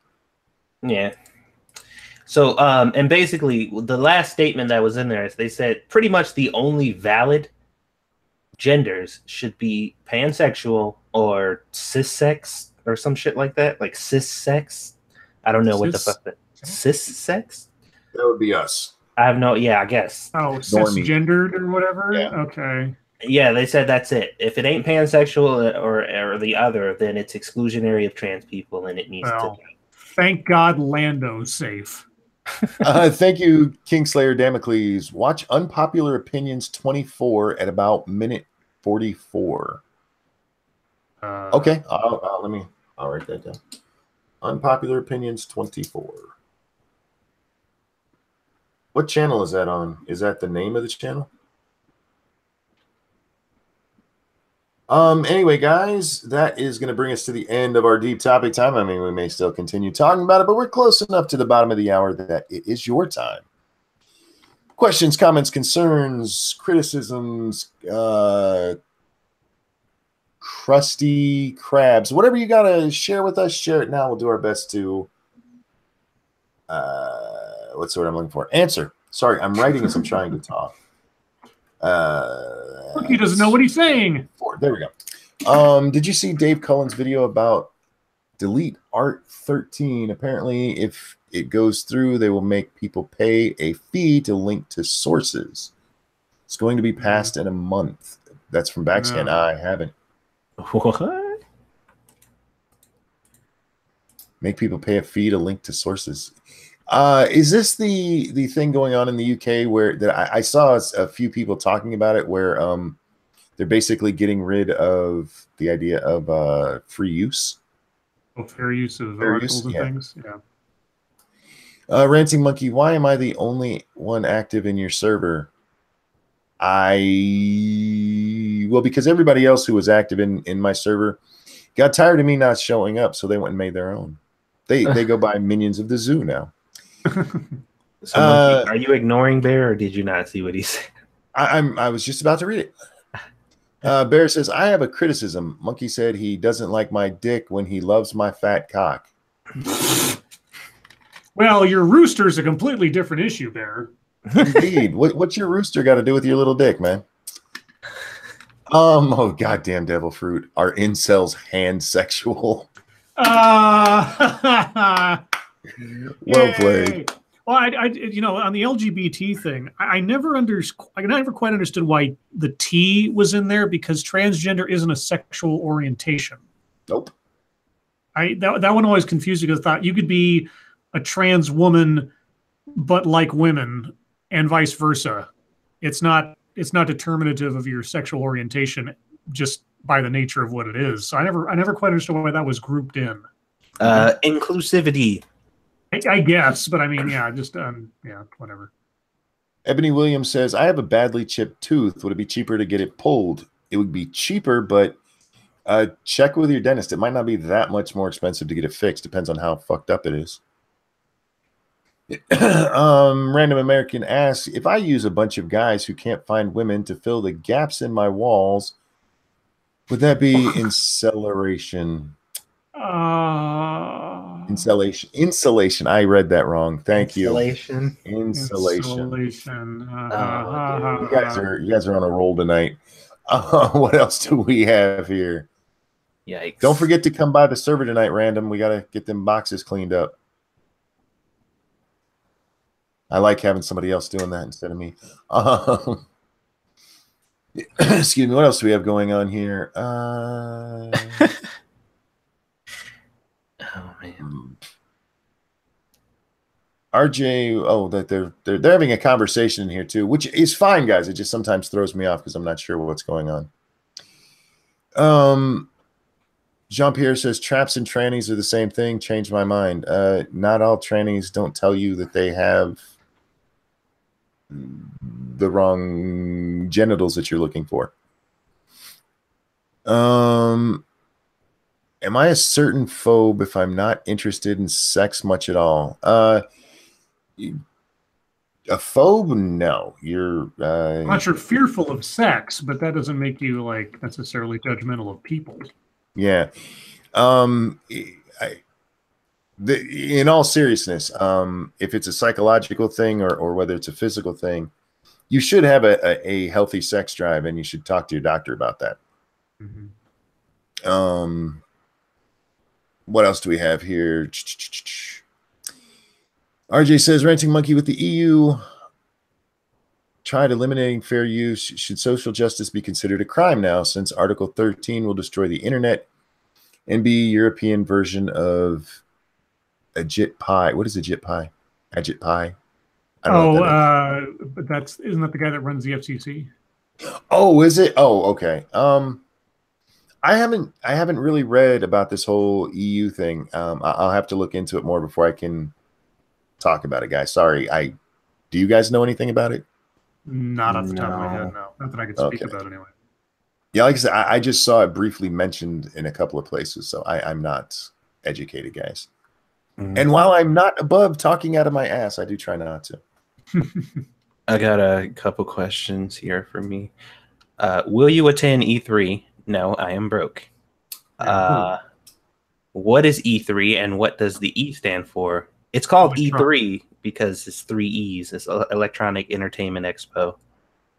Yeah, but Satsu's thinking about covering E3. Yes. Right? I am thinking about streaming during the E3 conference. I don't know which one, though, because I'm only really interested in certain ones. Like, I'm not super interested in all of them. Because some of them are boring and stupid and cringy as fuck. But I am not pokesexual. And cool. All right. Genesis Scribe, I'm this much closer to taking over Chris's job and making CNN tell the truth. Hey, go for it. Absolutely go for it. You'll be fired immediately.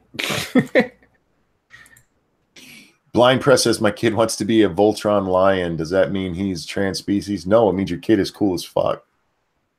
I fucking love Voltron. I haven't seen the new ones, but I used to love the old ones, man.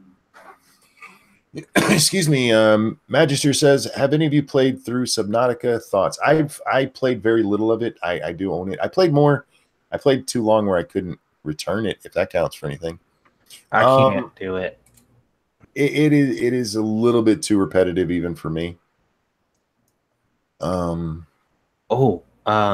and Monkey were thinking about getting Raft, but yeah. I can't play Subnautica because it fucks with my my aquaphobia, I guess. Raft is a game kind of like 7 Days to Guy. 7 Days to Guy. Oh my god. 7 Days to Guy. That's a porn. Go look it up. Right there. Yeah. 7 Days to Die, but you're out on the water, and me and Satsu were talking about it. I would if we were to play this, I already know I'm gonna have to be the diver because Satsu doesn't like underwater.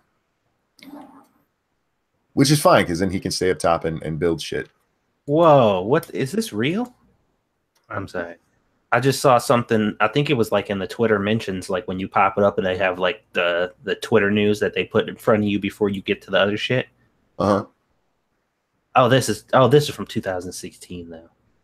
I was like, what are you talking about? Yeah, it said meet the next generation of pedophiles. Oh my god. Yeah, these young guys are pedophiles or MAPs, which are minor attracted persons. It is their pleasure to meet you. Who are they? How are they? Go and find out. This looks like it was on Twitter. What the absolute fuck? Ouch. Angry Introvert says, I think I'm misunderstanding or transgender. I think I have a misunderstanding of transgender. I thought it was someone who had surgery to completely change from one gender to another. Am I wrong? No, not all transgenders go through the surgery. If we back it up to before the transgender phrase that Tumblr gave us, being transsexual is actually what the term is. It's somebody who has gender dysphoria, somebody who feels like they are in the wrong body, that they should have been born a male instead of female or female instead of male. But even with that, they don't all go through surgery. Sometimes just the outward appearance is enough. When I say outward appearance, of course, genitals are outwards. It's not changing your innards much, but you know what I meant. It's not just sometimes just how they look. Jester asks, any thoughts on Fallout 76 from all three of us? We touched on that at the top, but you guys want to repeat what you said? Well, I did a video on it, so if you're not subscribed to 2 Cents Plus yet, I don't know what the hell you're waiting for, but there's a full video with all of my views, at least so far, on Fallout 76. So go check it out before we get started. I heard a YouTuber that I like watching his content a lot, Many a True Nerd. He's a real Fallout freakazoid, and he gave his theory on what the trailer told him about what the plot could be and how the setup of the game is. And it's technically a prequel to all of the other Fallout games because the information in the trailer suggests that it takes place in a timeline before even Fallout 1. So they get to avoid like interfering with a lot of the established canon. I'm still waiting to hear more details on how it's going to operate because I'm hearing things like it's going to be multiplayer and or some kind of game as a service type thing. And I'm wary of, loot crates or, RNG things and all that kind of stuff with a survival game. So I'm cautiously optimistic. I would love it if it was a much more open and less structured Fallout than Fallout 4 was, as far as like the plot line that you're involved in. But I guess we'll wait and see. 4 disappointed me, and they didn't give me enough in the trailer to go on 5. So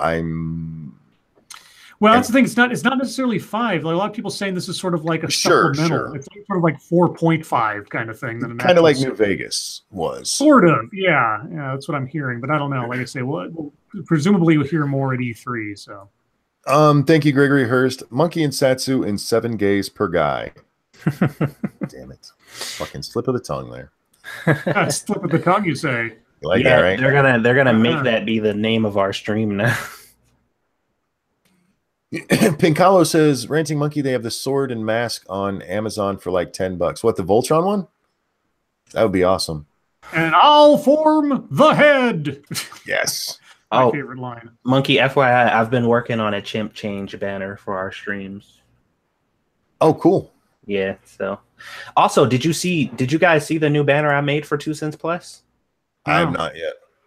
I actually like it. I think I did a pretty good job. You actually like it? You like your own work? That's great. Well, there are some that I've done where I was like, this is the best I can do, and I'm not happy about it. I got you. But this one, I'm actually pretty. I feel like I did a pretty decent job. Jean-Pierre asked if Grand Monkey's with me. Nope, she went home with her mom tonight. We just got to spend the day together, and it was great because I hadn't seen her in like a week. Literally, I hadn't seen her in a week. Oh. Sassy, how many people get that your name has nothing to do with money but an old saying? I don't think anybody's ever made that mistake. Unless they were commenting on me being black and broke. But that was just being an asshole. And accurate. Oh, ex-Bubba Hotep. God damn, I keep fucking up your name tonight. You know why? It's because you tip me so often, and you're just ex-Bubba Hotep now. Yes. What's the worst movie we saw in theater? Last time I asked or answered this question, I fucked it all up. I'm going to say this very slowly. Okay. Bonfire of the Vanities. Very good. It's not Vampire of the Vanities. Vampire of the Vanities. The worst movie I ever saw in the theater is the only movie that I ever walked out on. And it was a horrible horror movie, quote unquote, called Fear.com. Oh, I remember that. My intelligence was so insulted in the first 10 minutes. I said, fuck this. And I left. It was that bad. Real quick, Mr. United for the children. Thank you so much. This is for ice cream for Monkey Butt and the Grand Monkeys this weekend. Thank you so much. We had ice cream today, actually. I got a ice cream sandwich, and she walked over to me and looked at me, and she goes, "What's that?" I said, "It's an ice cream sandwich. You know what that is." I said, "Do you want a piece?" And she goes, "Mm-hmm." And so she ate half of it. That's how we work. Lady Monkey's actually a little bit offended, and actually everybody else is, because Grand Monkey only eats with me. I mean, she'll eat by herself, but when I sit down to eat, if she's here, if I eat anything, she has to have some. Sure. She loves Grandpa. Me and her spend a lot of time together, just me and her. What else do we have here? I know I missed some guys. You guys have been very active tonight. Thank you so much. It's one of those times. It's a good problem to have, but I do apologize for missing things. Ryan says, I must ask again, will you be mystery peeing person on the stream tonight? No. I don't wear a headset, so I can't take my mic with me to the bathroom. We'll find the culprit. What if that became like a thing, just like a consistent thing? It's like every night. Every night there's somebody pissing on stream. Mystery piss person. Who's tonight's pee guest? Pee. Do you wee wee? Michael says, so if I want my YouTube name to be Lord Monochrome, would people see that as racist? It's not, by the way. There's an actual story behind it. I don't think anybody would. I think Lord Monochrome. Someone would have to really stretch their imagination to make that inherently a racist name. Apparently. Unless I'm missing something. I'm not really down on all of the racial slurs these days. Somehow I've missed most of them. I want to agree with you, but I got called racist against white people today, so anything's possible. That is true. I'm one of them self-hating honkies. What else do we have going on here, guys? You see, I compliment them on being very active, and this comes grinding to a halt. Gonna make me scroll, you bastards. Unpopular Opinion is a live stream that Academic Agent hosts. Okay, Mr. Baker. Yeah, I will give that a look. Did you hear the details about the baby, the father of the baby that was hanging from that balcony? Seems he was grocery shopping and was delayed coming home playing Pokemon Go. Well, yeah, okay. I heard about that, yeah. I didn't. One, that video is fucking awesome. That dude deserves a medal and a shit ton of money and all the pussy he wants. That dude was fucking amazing. the one who saved the child. Okay, even with the dad being grocery shopping or whatever, who the hell was supposed to be watching that kid? Well, the dad was. He left him there and didn't secure the balcony door or whatever, and What? Late coming home because no, stop. You don't leave a baby. That kid couldn't have been 2 years old.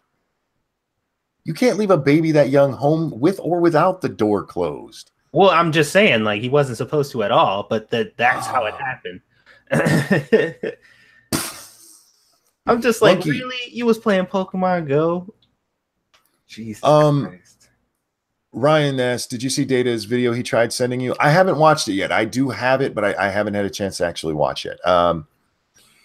Excuse me. The last 2 nights, pretty much when I'm done streaming, I've gone to bed. Last night, dude, I went to bed and just passed the fuck out. I was high as fuck last night. Yeah, you were. They streamlined his citizenship because of that. Oh, that's right. Yeah, the guy who would say the kid. Yeah, they basically said, yeah, you're now an honorary citizen of this country. Yep. Yeah. He should get to bang the first lady for that. Thank you, ex Bubba Hotep. I said it. See, I said it right. Now I'm fucking myself up. Do you find it odd that there's been no response to the Muslim Brotherhood part of Roseanne's tweet? You called her a monkey. The other thing is fine. Yeah. Well, yeah.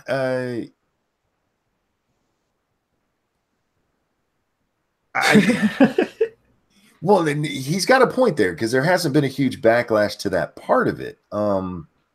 Most of what I've seen in relation to that is people trying to defend it, saying, you know, she's Iranian. She's not. She was born in Iran to 2 American parents. She's American. People saying that she's not black. Yes, she is. She's mixed race, but her dad was absolutely a black man. Everything I've seen about it has been people defending it, even though nobody's really focusing on that. And yeah, there's been rumors about her being a Muslim for years. I don't know if she is or not. I don't much care. There's a meme going around with a quote from her yearbook at Stanford in 1977, where she said she was going to use America's freedom of religion against them to spread Islam. What? Yeah, but there's no actual picture of this yearbook. Oh, okay. And this quote actually started, I forget the year, but originally it wasn't stated that it was a yearbook entry. It was something she said back at Stanford. The problem is her name wasn't Valerie Jarrett when she was at Stanford. That didn't come up until later, and everything you see will say Valerie Jarrett, Stanford, 1977. She married, I forget his name, Mr. Jarrett, and took on his name after she left Stanford. It's bullshit. Don't believe that shit. Guys, anything you see about that stuff, make sure you check it before you tweet it out, because there's a lot of stupid shit out there right now. Yeah. Mm-hmm. Don't ask for more information, though, because that makes you big. Yeah. Yeah. Captain Brambles says, you can't leave a baby home alone? I'll keep that in mind. Yeah. Fuck. He's like, better head back home. Seriously, as a dad, I was sitting there watching that baby hang there, and I'm like, he better say, if that had ended differently, I would have punched my computer.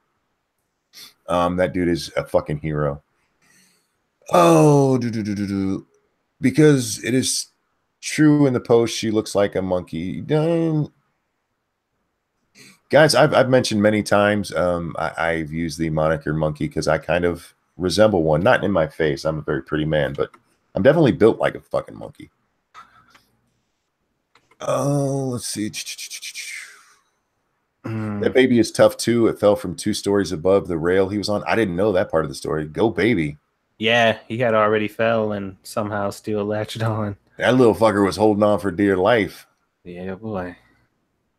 Random American false yearbook. Where have I heard that before? Yeah, it happens quite often. RJ says that woman is crazy. Both her and Roseanne think Fox will pick up the reboot. Probably. I think they might.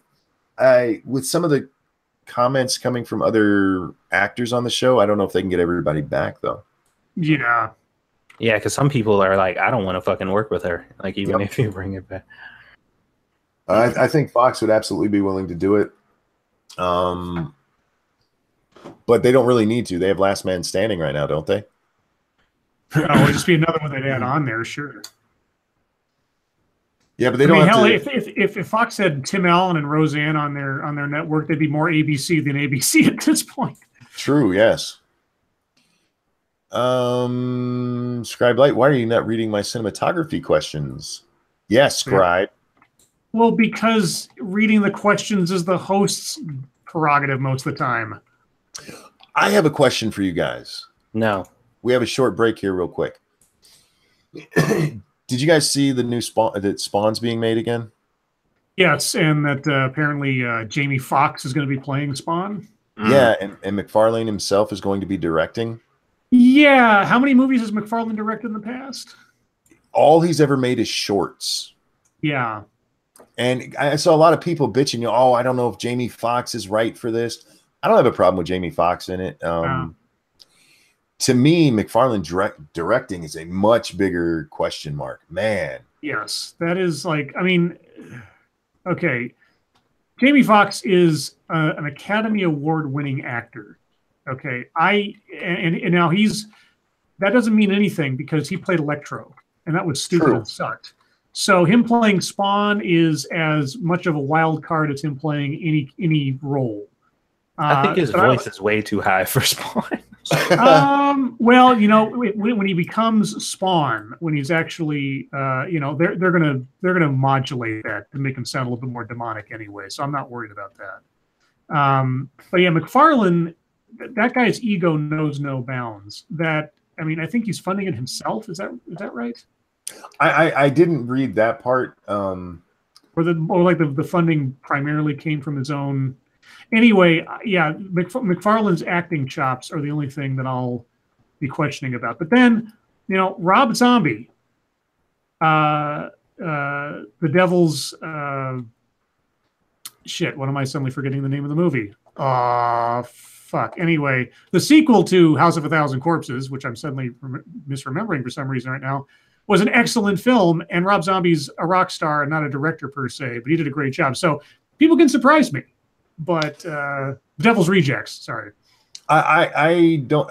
He could make a great movie, absolutely. But I would be more, let's say, excited if he was writing it and had a lot of creative control, and they had a real director in there. Yeah, don't do the George Lucas thing, guys. If you're a really good writer and you got really great ideas, find someone who can bring those to life effectively and have a little bit of buffer between your ego and what will work in a film. Yeah. Really, please. Night Backscan. Well, people think, you know, all you got to do is point and shoot, and no, there's a lot more to it. And Jamie Foxx, you brought up, you know, he's been in good movies and in bad movies, and well, he's acted good and acted bad. I think he's one of those people who needs a good director. Yes, yeah. Most actors do. Most actors are not like, you know, self-contained engines of talent. They need someone to give them some direction. Like, what do you want? How do you want me to be? Where do you want me to stand? And yeah, so I think this is iffy. I'm cautiously optimistic. I'm going to go with that. Yeah, I think directors that get intimidated by their actors, especially if they're like well known, and don't give them direction, or sort of like, I guess, assume that they'll just whatever they decide to do is just naturally awesome because they're awesome. They're doing a disservice to their craft and to their ultimate end product. Devil Fruit Zero. That's a good question to take up. If the cast got careers out of the first Roseanne show and are denouncing her now, does that mean they are ungrateful in a sense? I would say no. No, because not for what she did. Yeah. A lot of people argue that her views were, well, some people are saying like her character in the show back then was like a pillar of feminist and whatever, and she used to like defend black people and whatever. And they're like, "Oh, you've changed," but I don't know if that's it. But I don't know. No, I don't think they owe her undying allegiance just because they got their start on her show. Right. Especially if she ends up like sabotaging their entire payday. Yeah. For doing something. I mean, she has admitted that she did something stupid. Okay, and whatever other excuses she might give, like Monkey said, her initial reactions to things seem to indicate that she wasn't just trying to joke; that she was trying to shoot to wound, so to speak, in a racial sense. So she fucked up their lives by not being responsible with her public image. And unfortunately, if you're a celebrity and you're under contract with a company, your public image is their public image. And you need to keep that in mind if you want to keep your career. It doesn't mean you can't say what you want to say, but just understand you're putting yourself and others at risk when you do. Yeah, she got them all fired, basically. Right, exactly. And for that alone, it'd be like, fuck you, bitch. I mean, yeah. I don't think they should have canceled the show over it. I think that's a gross overreaction, and it's Starbucks-itis. Yeah, something happens, and we have to immediately take such dramatic action as to assure everyone that our company is totes not racist. Jean-Pierre keeps asking, who's the highest paid living actor and actress? I no clue. I don't keep up on that. Highest paid? Shit. I know Jim Carrey one time was pulling down $20 million a picture. I'm going to give you a link here, google.com. Yeah, there you go. I honestly don't know. I don't keep up with that stuff. Think Roseanne got crazy, or do you think ABC overreacted? I think Roseanne was a Roseanne and ABC overreacted. Fluxcore says she was losing share anyway. It came down from its original out of the gate ratings, but all shows do that. Yeah. She was already renewed. They were already in pre-production for season 2, so it's not like they didn't want the show anyway. Right. And, you know, as far as people saying, oh, ABC's making such a mistake, it's such a profitable show. Hey, you know, ABC/Disney ain't hurting for money, Infinity War. So yeah. They can afford to lose something that is technically profitable, given that they're the richest, one of the richest companies, or at least one of the most successful companies right now. Mad for Song says, wait, can she really be racist? She threatened to dox George Zimmerman. Do I think Roseanne is actually racist? I don't. I've never seen anything to suggest she's actually racist. She did actually make a racist joke. And while I don't have a problem with her making a joke like that, welcome to 2018. Yeah.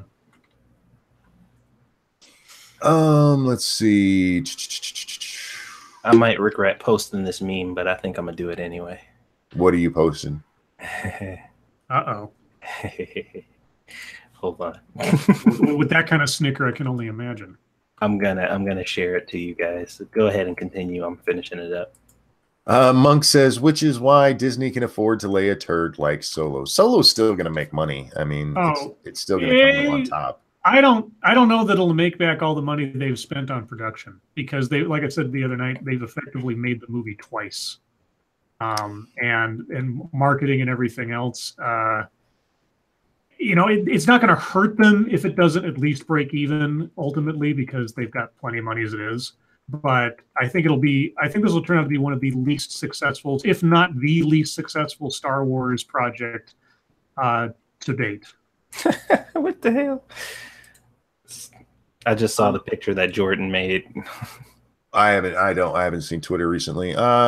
Jean-Pierre asked, did we watch Razorfist's latest video on Solo? I have not. I watched Red Letter Media's review, and surprisingly, they didn't hate it. Or at least a couple of them didn't hate it as much as they thought they would, and they made some points about it that I was like, oh, okay, well, I still don't have any interest in seeing it, but I'll take back all of my presumed vitriol about it necessarily. I added it to the group, by the way. I won't, because of the other. Who's the channel that did the one where the guys were right about Solo? Red Letter Media. Yeah, their video on it, that part of it.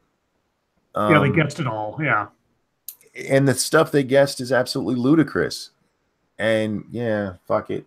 Yeah, they talked about on the review how and they played one clip of it where they said, and again they didn't play the scene or anything, but they said, yeah, you know, the scene where you guessed how they would meet Han and Chewbacca was verbatim. They said what ended up being in the movie, and I was just kind of like, well, that just shows there's only so many things you can come up with, I guess. But it was lazy. Oh shit, it's 11. It is. Well, guys, thank you guys for coming. Thanks for showing up night after night after night. Thank you for the donations. I can't tell you how much I appreciate them. Not required, but I do. You guys buy me food. And Grand Monkey. And Grand Monkey. Thank you, Chaos Eve. Like the goddamn stream on your way out, people. Thank you, Chaos. Monkey, before you shut it down, look at that picture and tell me what you think. Oh God. It's in the Twitter group. I gotta open up a browser for it. Give me a second here. Sorry, Monkey's guys. gotta go to effort. Scribe, did you see it? Satsu is delaying things. I am. I love our audience. I want to spend more time with them. You suck up. Oh God damn it. Implying that we don't. Hi everyone. How y'all doing?